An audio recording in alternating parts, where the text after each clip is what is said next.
है लव और विशाल के लिए, दोनों में से कोई ट्रॉफी जीते मेरे लिए। जो अरमान जी ने उठाया वो बिल्कुल सही नहीं है। उनका अग्रेशन जायज़ है, उनका यूज़ किया, गिल्टी या व्हाटएवर, उसके लिए वो बहुत लेकिन I am very proud and happy for you बाबा कि दिमाग में क्या चलता है, ज़बान पे क्या चलता है कुछ पता नहीं हुआ, शायद वो उस हिसाब से हो गया। किस तरीके का देखती हैं? क्या आपका भी इविक्शन बाहर वाले के डिसीजन से हुआ है? मेरा एविक्शन बाहर वाले के डिसीजन से नहीं हुआ है। मेरा जो एविक्शन है हाउसमेट्स ने मेरे को वोट आउट किया है। अगर बाहर वाले के हाथ में होता आई एम श्योर वो मुझे लास्ट टाइम की तरह बचाते, बिकॉज मुझे पता चल गया बाहर आते ही कि मेरा बाहर वाला है मेरा भाई लव। क्या बात है। काफी थैंक यू। अरे सॉरी।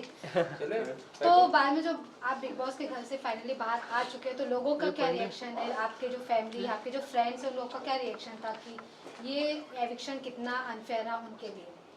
उनको लगा कि शायद मैं थोड़ा और टिक पाती, लेकिन उनको ये भी मालूम था कि मैं बहुत ज़्यादा नहीं टिकूंगी, बिकॉज मैं उस तरह का गेम नहीं खेल सकती हूँ। और मैंने जाते जाते भी ये बोला कि सारे कंटेस्टेंट्स को कि मैं आप लोगों की तरह इतनी स्मार्ट और शातिर नहीं हूँ, इसलिए मैं आज इविक्ट हो रही हूँ। एंड आज मैं जा रही हूँ घर जाके, लेकिन मुझे इस बात का गर्व है कि मैंने अपनी तरफ से पूरी ऑनेस्टी और ईमानदारी के साथ खेला और मैंने अपने आप को नहीं बदला। इवन अगर आपके बिग बॉस के पहले काम देखे, वर्क देखे, तो आपको कितना लगता है कि बिग बॉस OTT 3 के लिए आप कितना डिजर्विंग थे घर के बाकी लोगों से ज़्यादा? मैं ये कहूँगी कि जब हम लोग 16 कंटेस्टेंट्स इस घर में गए तो हर एक इस शो में डिज़र्विंग है, क्योंकि ये अनफेयर होगा किसी को ऊपर या नीचे लाना। बट मैं यही कहूँगी कि अगर हम इस शो में कास्ट हुए हैं तो डेफिनेटली सब लोग इक्वली डिज़र्विंग हैं। तो जब मेरे को ये बोला गया कि आप कम डिज़र्विंग हैं, आप वीकेस्ट कंटेस्टेंट्स हैं, ये मुझे सही नहीं लगा, बिकॉज ये सही नहीं है। हाँ, आप ये बोल सकते हैं कि हम आपको नॉमिनेट कर रहे हैं या आपको इविक्ट होना चाहिए for what ever reason, but non deserving, कोई भी नॉन डिज़र्विंग उस शो में नहीं है, और जो लोग नॉन डिज़र्विंग है वो तो शो में है ही नहीं।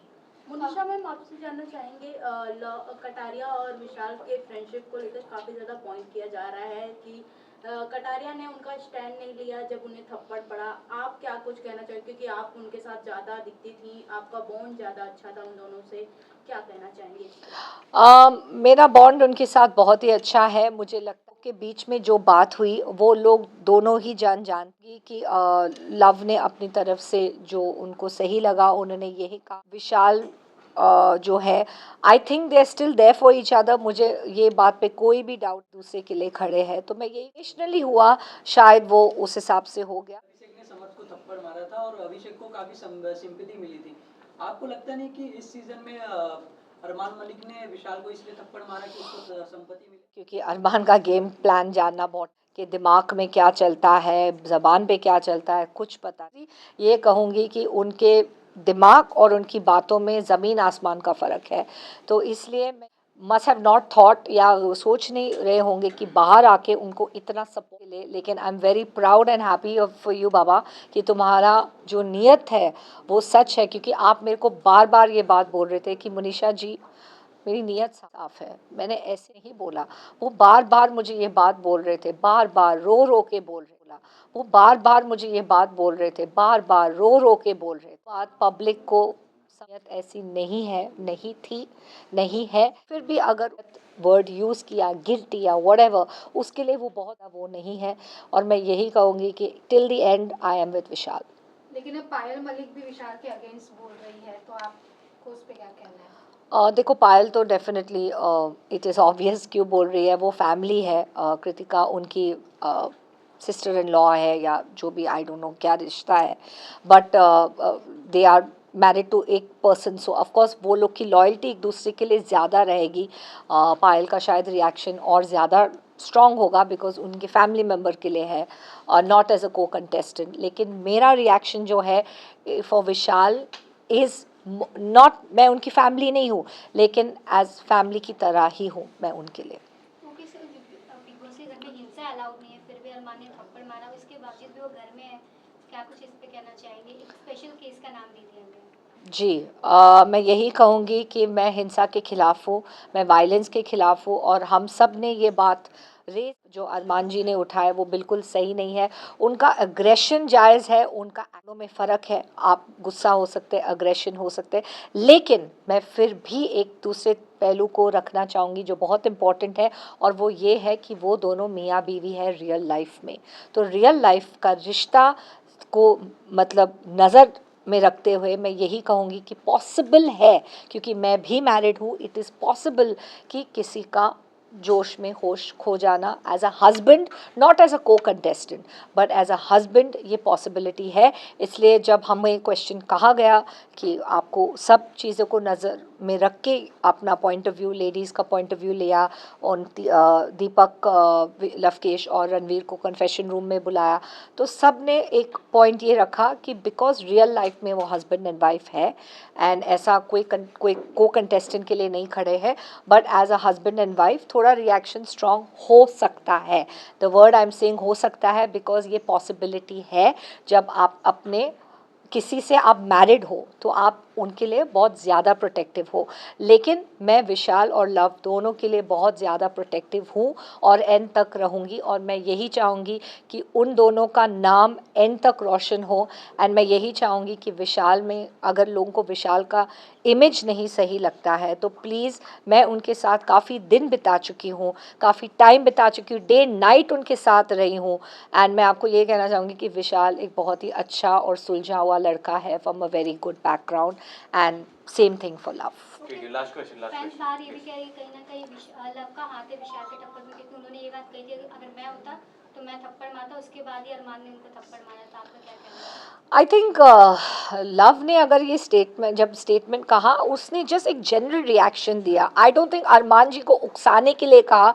नोबडी एक्सपेक्टेड कि अरमान जी एक्चुअली जाके थप्पड़ मारेंगे, किसी नोबडी सॉ दैट कमिंग, किसी ने ये एक्सपेक्ट ही नहीं किया, और ये मैं गारंटी के साथ कह सकती हूँ, क्योंकि हम लोग जब विशाल, अरमान और लव बात कर रहे थे लाउंज में, तो हम में से कोई भी लड़की या कोई और गए नहीं उस चीज़ में इंटरफेयर करने के लिए, क्योंकि हमको लगा मर्दों का है एक पॉइंट, उन लोग को, आदमियों को आपस में ही सुलझाना चाहिए, और जो भी अरमान जी का फैमिली मैटर है, जो लोग उस मैटर से जुड़े हुए हैं, इट्स बेटर कि वो लोग ही बात करें।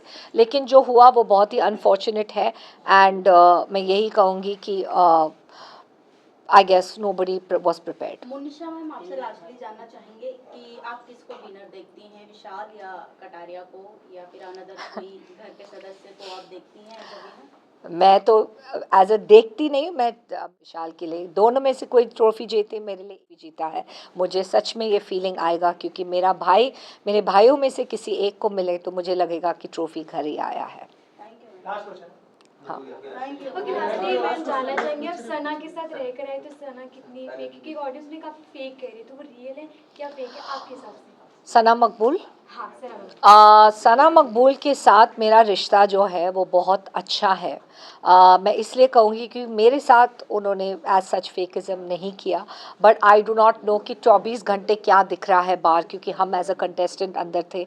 मेरे साथ वो अच्छी थी, स्ट्रेट फॉरवर्ड थी, मैंने उनके साथ बहुत अच्छा वक्त बिताया। उन्होंने मेरे लिए लॉयल्टी एंड में दिखाई, जब उन्होंने सना और मेरे बीच में अगर एक को चुनना था। I am very thankful to you Sana Maqbool कि आपने अपना वोट मुझे दिया, कीमती वोट, भले मैं उससे इविक्ट भी हो गई, लेकिन आपका वोट मेरे लिए मायने रखता है आज भी। चंद्रिका का परफॉर्मेंस आपको कैसा लगा, वो जानना चाहूँगा। एंड में, या जो उन्होंने मेरे साथ बदतमीजी की ना बाय बोल के? दोनों। मुझे लगता है कि चंद्रिका एंड कृतिका का जो स्पोर्ट्समैनशिप है वो अच्छा नहीं है। इसलिए कह रही हूँ बिकॉज एज अ हाउसमेट, मैं उनकी फ्रेंड तो नहीं हूँ, बट ये कहूँगी as a housemate, as a co contestant, एक बेसिक कर्टसी होता है, एक बेसिक डिसेंसी होता है। आप किसी के साथ 16 दिन रहे हैं तो आपको एक बाय या एक अच्छे तरीके से गुड बाय करना चाहिए किसी भी कंटेस्टेंट को। मैं पायल की क्लोज नहीं हूँ, लेकिन मैंने जब पायल को बाय बोला, एक बहुत अच्छे से, दिल में महल नहीं रखते हैं जब आप इविक्ट हो रहे हैं घर से। तो unfortunately I don't know what was Kritika's issue, क्योंकि मेरा और उनका पर्सनल इशू तो कभी था नहीं, लेकिन ऑब्वियसली क्योंकि मैं अरमान के खिलाफ हो गई थी उससे पहले, कलंक का टीका, और मैंने उनको मास्टरमाइंड कहा, मैंने ये कहा कि वो लोगों के दिमाग से खेलते, तो आई थिंक ये सब बातें उनको काफ़ी इफ़ेक्ट हुई एज अ वाइफ एंड इसलिए उन्होंने ये स्पोर्ट्समैनशिप नहीं दिखाया, बल्कि इसमें मैं कहूँगी कि अरमान ने ज़्यादा स्पोर्ट्समैनशिप दिखाया। जब मैं बाहर जा रही थी मेरे को अच्छे से बाय बोल के गया कि and I told him no hard feelings, it's just for the show, it's just for the game.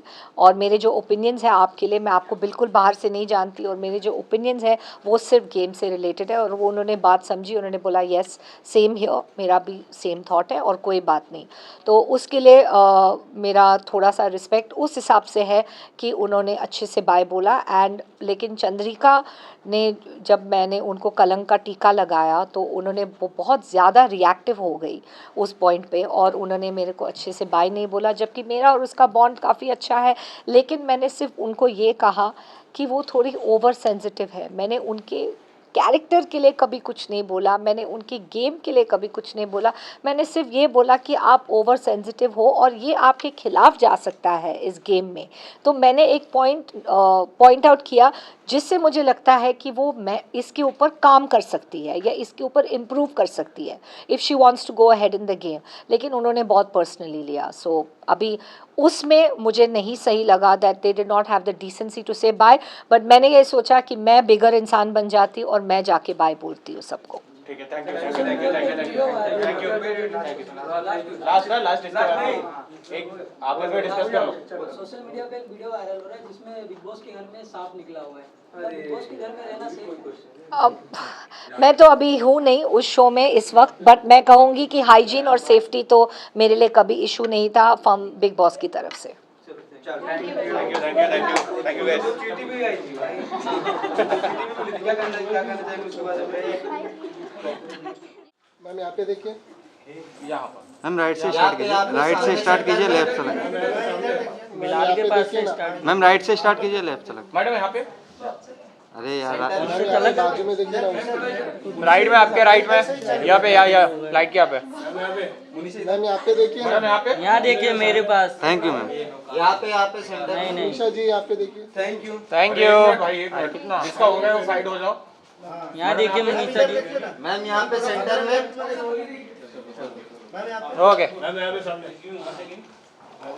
यहाँ पे देखिए।